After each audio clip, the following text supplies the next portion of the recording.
Press the button, my friend. The Out of Bounds Show is live from the Whiskey 61 Lounge in the Bank Plus studio. Check it out.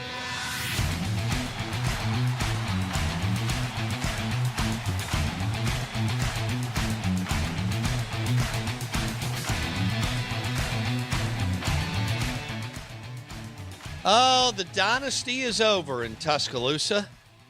And LSU, I mean, you lose to an average, ordinary A&M team last year.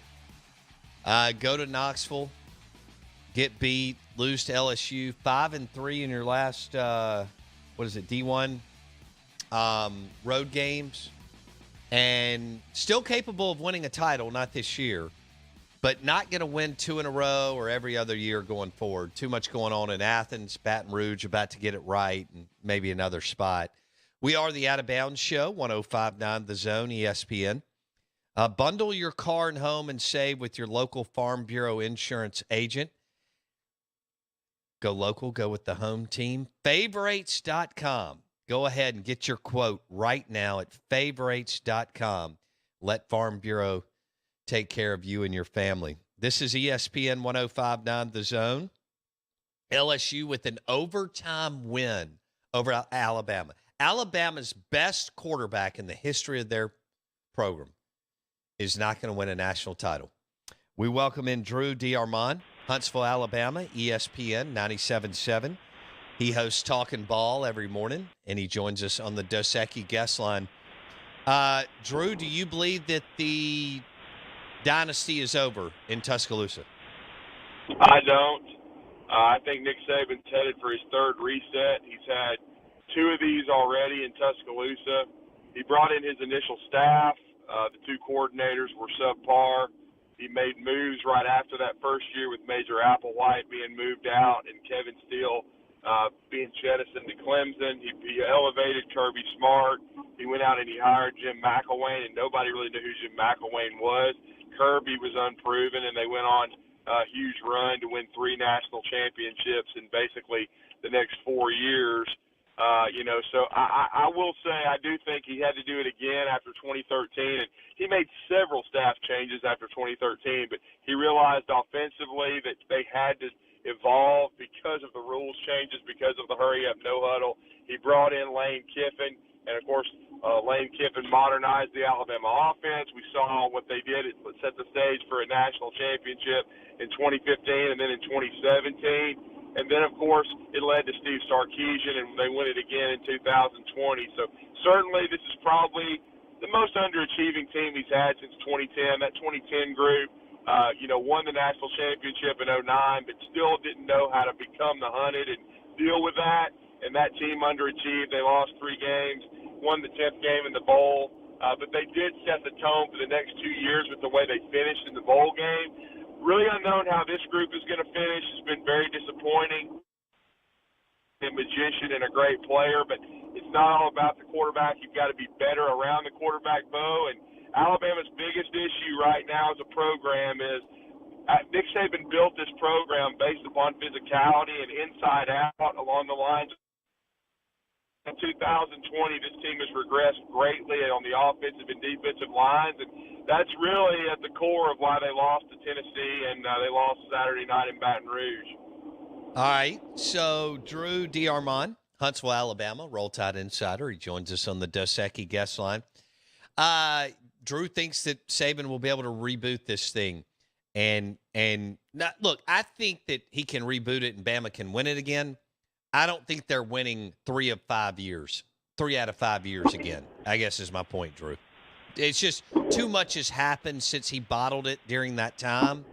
And Kirby's not going to go away. And LSU actually has a really good coach. And I think we could have one more team pop up in the league. And it's just not going to be the same as it was from 2009 to 2020.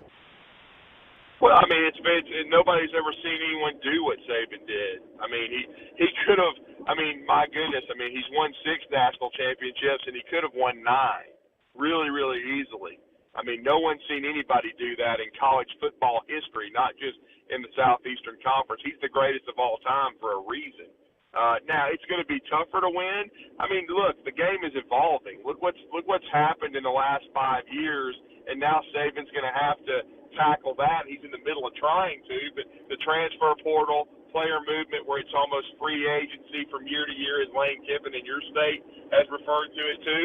And then you got NIL, and Alabama's been trying to get a hold of that as well. Now, they have the number one class in the country right now. They still got to finish that, and certainly Kirby Smart's going to have something to say about it because they've got the number 2 class. But again, Coach Saban, I've always taken him on to be a problem solver. It kind of motivates him to kind of go out and figure out, okay, how do I solve this issue? How do I get 1 or 2 steps ahead of it? He's always been able to do it. He's 71 now. So the question is going to be, after every loss or every performance that's not up to par, like at Texas, people are always going to wonder, is he running out of gas? I don't think he is. I think he's got one more reset left in him. No one can coach forever, Bo, but I certainly think his energy level's still good. His health is still good. We may have lost. No, there he is. Yeah. We got Drew. All right. I was just going to say, I just think Coach Saban is not infallible. Everybody, makes staff hires that don't work out, and I think he's had this happen before, and I think he doesn't have a great staff right now. And what I took from him, Bo, I listened closely when he in his post-game press conference, and on Saturday night he said, I really like this team. I still think they can be really good, but I took that as I don't think we're being coached very well. And, of course, he wore it. He said, it's my responsibility. I'm the head coach. But I don't think he likes his staff, and I think he knows he's going to have to make some changes. Okay. Do you think that Ole Miss can make this a four-quarter game on Saturday in Oxford? No question. I mean, they run the ball really well, and the thing about Lane is they know who they are. Alabama really doesn't have an identity right now. They should be an up-tempo, short, quick passing offense, and then, of course, be an aggressive, disruptive defense. But they've been neither of those on either side of the ball. Lane Kiffin, defensively, we understand they're not very good, but they know what they are offensively, and they run the football. This is the 3rd straight year. They've been the best rushing team in the SEC. He came to the state of Alabama, and he stole Quinshon Judkins, who should probably be an Auburn Tiger, and that's the reason why they're struggling right now. Alabama's got a loaded running back room, but Quinshon Judkins is one of the best freshman running backs in the country.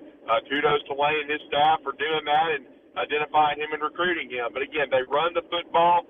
Jackson Dart is a developing guy at quarterback. He's certainly not Matt Corral yet. Don't know if he ever will be. But they run the ball well. Alabama, in the 2 losses, Bo, they gave up 180-plus yards rushing to LSU and to Tennessee. And if they can't stop the run against Ole Miss, it's definitely going to be a 4-quarter game. I like Alabama in the game, but I definitely would take the points. I think it's going to be decided late in the contest, and it wouldn't surprise me if Ole Miss stole the game. I picked Alabama 38-31, but I think it's going to be an exciting game in Oxford, and I'm sure a lot of Ole Miss fans are disappointed because if Alabama had found a way to make one play defensively in the 4th quarter, then Ole Miss is playing probably for a shot to go to Atlanta come Saturday. What are the fans like over there right now, because they're not used to losing, and they could lose again this weekend, but they've already lost 2 games and they're out of the college football playoff, and it's not even mid-November. Yeah, I mean, it's frustration. A lot different than it would have been, 10, 11 years ago. In 2010, they were still basking and winning 1 championship. Nobody, including myself, though. I mean, I follow this program every day. If you had told me Nick Saban was going to win 6 national championships at Alabama, I would have said, you've got to be kidding me. When he came to Alabama in 2007, I was ecstatic for that, for our state and for college football, but I was just thinking, okay, maybe he'll win 1, because Alabama had won 1 in my lifetime in 1992. Well, I guess 2, but, I mean, I'm 3 or 4 years old in 78 and 79, but I actually followed it when they won it in 92, and it had been a long time. So, again, they hadn't won the SEC since 99. I just wanted to see Alabama have a very competitive program. Nobody would have ever thought he would do what he's done. But, yes, it's that old Rush Probst quote. When you build a beast, you got to be able to feed it. And since he didn't feed it this year, and there was so much expectation that this might be one of his best teams, there's a lot of frustration. A lot of people want to see staff changes. There's even some fans on social media calling for him to retire or move on, which is crazy to me because of what he's done for the sport and the state. But that's just the way it is. When you don't live up to expectations, fans are going to turn on things. And certainly there's a lot of frustration within the state of Alabama right now because Auburn's in a free fall. They're going to have a coaching change, and Alabama, certainly has underachieved this year too. So it hasn't been a fun football season in this state. Not nearly as fun as people were hoping in the summer when we were in Atlanta. How much talk on your show and around the community and Huntsville to Tuscaloosa? How much discussion, scuttlebutt, has there been on whether or not Lane Kiffin would take the Auburn job? There's been a lot. A lot of people think he might be the front runner. Personally, I don't think he'll go to Auburn, and I'll say this. I think Lane Kiffin's ultimate end game for him, and certainly he's going to listen. I mean, him and Jimmy Sexton. I think secretly he either wants to go back to the NFL and give it another shot and work for an owner that he's on the same page with, or he wants the job at Alabama. And if you take the job at Auburn, you're never going to be the Alabama coach. I think you and I know how that works. Just like if you're coaching at Mississippi State, you're never going to end up at Ole Miss and vice versa. So if he truly thinks he has a shot at the Alabama job and to follow Coach Saban, I don't think he'll go to Auburn. He's being very well paid at Ole Miss. I wouldn't be surprised if they try to throw another contract in front of him. He's done things now. No matter what happens on Saturday, they've got a chance to win 10 games and go back to a major bowl game back-to-back seasons, which we haven't seen done since Hugh Freeze did it. And, of course, right now there's not controversy around that program like there was with Hugh Freeze. And so I think right now Blane's in the catbird seat. I think he can wait and see because let me tell you something, man. If Cliff Kingsbury can be a head football coach in the National Football League, Lane Kiffin, with who his father is and all his experience and what he's done with offenses, can be an NFL head coach. So he's in the position of power right now. So I'm sure he's going to listen heavily to Auburn, and some people believe he's the lead candidate. But personally, in my opinion, I don't think he goes to be the next coach of the Auburn Tigers. I think he stays in Oxford for a little bit and then makes his next move. To the NFL. Okay. Yeah, no, I agree. If Kingsbury, among others, can be a coach in the NFL, Lane he may take that route. I don't know. I don't think he's going to wait around for Saban. That's an eternity for coaches. That's true. 4 years minimum. Coaches don't wait 4 years for a job. All right. Well, Drew DeArmond, Huntsville, Alabama, ESPN 97.7, talking ball from 7 a.m. to 9 a.m. joined us on the Dos Equis guest line. Drew, we appreciate it, buddy. Take care. Thank you, Bo. I appreciate the opportunity. All right. So that was Drew DeArmond from Huntsville, Alabama. And can you imagine the meltdown there? Because they've been spoiled. I mean, can you imagine the fit throwing? And we see it in sports all the time from fans. But holy moly. Let's put it like this. It's been 12 years since they've lost 2 games in the regular season, which means that's 2 full high school classes have gone through. 3 if you count like just high school, but I'm thinking like a 6-year window, like junior high, like from 7th through 12th grade. Oh yeah, that's 2 full classes that have never experienced. They didn't experience a loss in the regular season more than once. That's crazy. That's not even realistic, and that's what you're speaking to when you say the dynasty's over. And it's what we've kind of joked about this whole year, and now it feels more real. Could they win another title if he coaches another 5 years? Absolutely, because their talent profile, the fact that they get to play at home all the time, there's so many things that go in their favor, right? Right. They're always going to get the benefit of the doubt in the SEC if you're a one-loss team, right? You're always going to have an opportunity. But this idea that they're going to go 1 regular season loss every year for the next 5 years, I would argue you'll see more regular season losses over the next 5 than you probably saw the last 4 combined. Because before this, he's only had 1 a year at most. Only 1 a year at most. I think you're right. He's got 2 now, this year. If he nails the staff, then we'll have to adjust. I mean, he will have to nail the OC and DC, and they will have to be, super duper good at offensive and defensive scoring efficiency. But it's really about OC for them, isn't it? I mean, Isn't it really come down to Because they're hosses. Look, you saw how Auburn was. Sometimes when you got hosses on defense, kind of a reactionary side of the football, just be athletic and be better than the other team, and you're going to come out better more often than not. It's their offensive efficiency that's so bad. Oh, we missed. 2019, they lost to LSU and Auburn.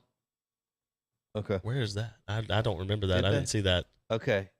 Yeah, I remember Joe Burrow beating them in Tuscaloosa. I didn't remember them losing to Auburn. Did they lose to Auburn in 2019? I'll tell you right now. Okay. They did. 48-45. That was the shootout. I totally forgot about that. Best college football games I've ever watched. How did I miss that? Yeah. I went through my list. I didn't see it. Gus. Because they came back and won. They beat Michigan that year in the Citrus Bowl. Yeah. Okay. Yeah, so they did lose. Excuse me. So twice. My fault. Twice since 2010. Man, they really are losing their fastball. I'm being serious. They are. All right. Now, let's get into Mississippi State fans. We have them hitting us left and right over, where are they with Leach? Where is this going? I think you're a 7-5 program under Mike Leach, which it's better than what Starkville. It's better than what you've been for 100 years. Yeah, look, you really have to decide. You don't even commit as much as your in-state rival. As you don't spend as much money. Your alums are not as focused in recruiting. Now, have you come a long way since 1991, and then since Mullen? Your alums are way more gung ho. Your commitment level, your stadium is, the seats are sold, the suites, the club level. You have not really super nice facilities. You tailgate like crazy. Your town's booming. $10 billion in economic development in the last 15 years in that area. No other spot in the state can say that. Way more six-figure jobs than anywhere around Oxford or even the Pine Belt or even the coast. You've got a lot of momentum. But I think you're 7-5 under Leach because, one, he'll never address the staffing. He'll never push his staff to recruit just a little bit better. See, a lot of people go crazy on the boards. They talk about this massive, big leap. That's not what we're talking about. You just he's got to staff a little bit better and recruit a little bit better. But I just don't think Mike at 60 years old is going to really lock in and do all that. But here's the other piece of the puzzle. He can throw it. Even when you got down Saturday night, the other 99 Mississippi State teams couldn't come back because you can't throw the ball. Will Rogers makes the throw to Ra Thomas. What happens? He houses it. Yep. Okay. You did never do that since the 1920s. Even I know the face mask helped you, but even getting into field goal range once and second time to try a long one to try to win before you went to overtime, that's something that probably doesn't happen under a non-passing offense, right? That's the floor is high because you can throw the football. Yeah. But Leach's ego has kept the ceiling low. I still think that they have either it's Leach and the staff or it's Will Rogers. They have coached him so hard to be conservative because he had to play so early, not his fault, that he's not letting it rip downfield. I don't know if that's the correct. What's going on in practice on Tuesdays and Wednesdays and I don't know. But the way the game is played now, you have to take shots, even if they're not open. Yep. You have to take shots. Yep. And you can't sit there and tell don't make a mistake, don't make a mistake, don't make a mistake. Yep. So I'm going to go back to what Chris Doering said. You can't generate explosive plays because you don't push the ball down the field. Now, the throw and catch from Will to Ra, both take of them. it. Or both to get Tulu where you did on that 57-yarder. But look at both touchdowns that he threw to Ra Thomas. One's a fade into the end zone of like 25-something yards. The other is a corner slant or a post that's about 15 to 20 yards off the line of scrimmage, right? That he caught it. And he caught it on the most run. of the time. What I've been able to see is most of the time guys go out and sit down, which means they don't catch the ball while they're running. Find space and stop has been Leach's offense. Ra caught the ball in stride, and what happened? He housed it. Tulu caught it in stride, and what happened? Monster play. 57 yards. And if you don't have Tulu's 57-yard play and his kick return, both kick returns, the one that set up the game-winning or game-tying field goal, right, and obviously the touchdown, you lose this game. Right. All the people questioning Leach, and I get it. I'm questioning Leach for some of the things he's doing, but he's also still winning at a decent level. Mullen in 9 years averaged 7.6 wins a year. Sherrill in 13 years averaged 5.7 wins a year. Oh, give me Mullen. Mullen in 9 seasons averaged 7.6 wins per year. Okay. 7 and 5. Jackie Sherrill averaged 5.7 wins a year. Okay, here's what I will over say, 13. though. His last 3 seasons. Awful. Well, yeah, I think they went 3-3-2. Correct. 3-8, 3-9, 2-10. Okay. And I know you got to count them, but if you do want to see what Sherrill did 91 to 2000, I would think probably one more went, probably more 6.7 than 5.7. Well, yeah, for sure. It's going to go up a little bit. And you also didn't play as many games through all those years as well. But and look, Sherrill was not – Larry Templeton was so bad at scheduling. Let me walk you through what Sherrill did. He played Texas twice. These are non-conference which is games. incredible. He went 2-0, but he played Texas twice. He played Oregon twice. He played Oklahoma State twice. They played Baylor. They played BYU.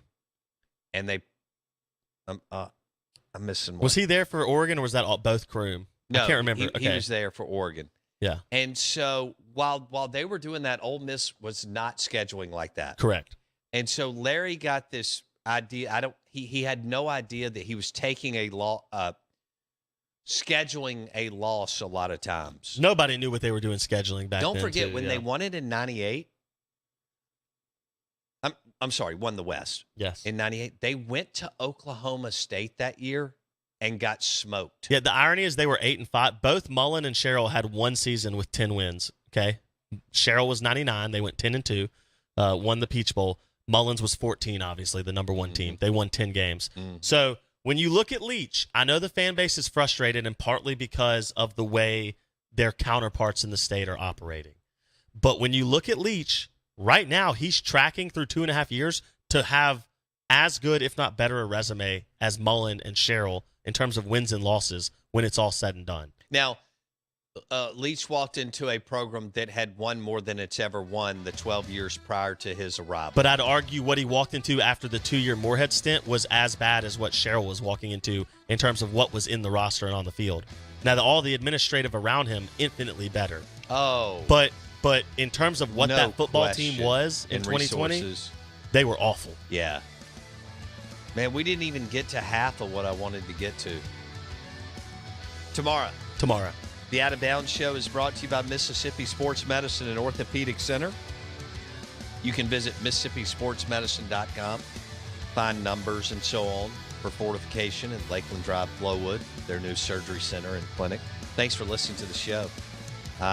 Hit Apple Podcasts, search the Out of Bounds Show with Bo Bounds. Apple Podcasts, search the Out of Bounds Show with Bo Bounds. And check out lunch at Burgers, Blues, and Barbecue, B3 in Madison. We'll see you tomorrow at Detillier at 8:30.